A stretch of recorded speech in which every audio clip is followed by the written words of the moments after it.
पंचायत भी अगर आप ले और पर गांव अगर ले तो बहुत बड़ी संख्या होती है, लेकिन पर पंचायत भी 5000 से ज्यादा विशेष शिक्षकों के पद सरकार निकाल सकती है। मैं आपको धन्यवाद दूंगा कि आप अपनी मांग के लिए डटे रहे, आपने आंदोलन की शुरुआत की। और इस देखिए, लोकतंत्र के अंदर लंबा लड़ना पड़ता है अपने हक और अधिकार के लिए। जब भजनलाल जैसी सरकारें हो तो यहाँ तो आपको पता है कि रात कब होती है, दिन कब होता है, इसका पता ही नहीं चलता। भजनलाल सरकार के अंदर भाइयों बहुत बुरी स्थिति है। एसआई भर्ती को हमने रद्द कराया और डबल बेंच के अंदर सरकार चली गई। और सरकार ने उस वक्त कहा था, सरकार एक मंत्री जो किरोड़ीलाल जी उलझ गए थे मेरे से, और वो कह रहे थे कि आपने नहीं कराई, हमने कराई, ये किया वो किया। और भजनलाल का स्टेटमेंट कि डीबी के अंदर सरकार नहीं जाएगी। फिर भी सरकार ने डबल बेंच में ये कहा कि भर्ती को यथावत रखो।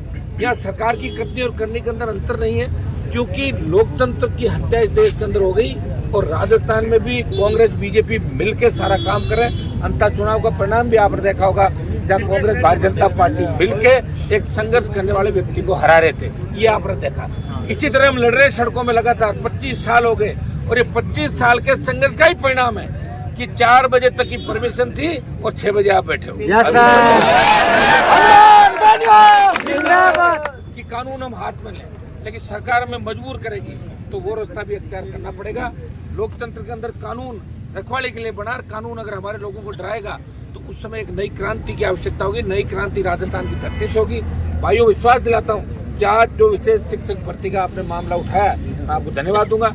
इसमें आगे बैठ के आप रणनीति तय करें क्या हमें करना है। आपके मंत्री जी से मेरी बात हुई है, सेक्रेटरी से बात हुई है, और मैं कोशिश करूंगा कि सरकार के अंदर जो किसान की बात रखने वाले जो भी मंत्री या जो भी हमारे लोग हैं, उनसे हम बात करें कि आपकी पैरोकारी करें। हमारे लोग वोट के समय तो जाति भी याद करते हैं, सारी बातें याद करते हैं, हाथ जोड़ के आ जाते हैं, और जैसे ही वोट मिलता है और मंत्री बनते हैं या नेता बनते हैं, उसके बाद अपनी जाति, अपने गांव, अपनी ढाणी को भूल जाते हैं। ये बहुत बड़ा दुर्भाग्य राजस्थान उस देश का है।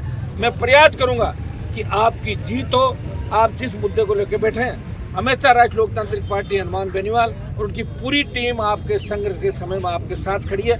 आज हम बैठ के इसकी अगली प्लानिंग करते हैं कि किस तरीके से आपको आपका हक और अधिकार मिले। हमें और सड़कों पर आपके साथ लड़ना होगा। तो तमाम राजस्थान के बेरोजगार, तमाम संविदा कर्मी, जो मुद्दे हैं, इनको एक साथ लेके हम राजधानी में पड़ाव डालेंगे, राजधानी की ओर कूच करेंगे और भजनलाल सरकार को झुकाएंगे और आप सब छोटे भाइयों की जीत कराएंगे। बहुत बहुत संगत के लिए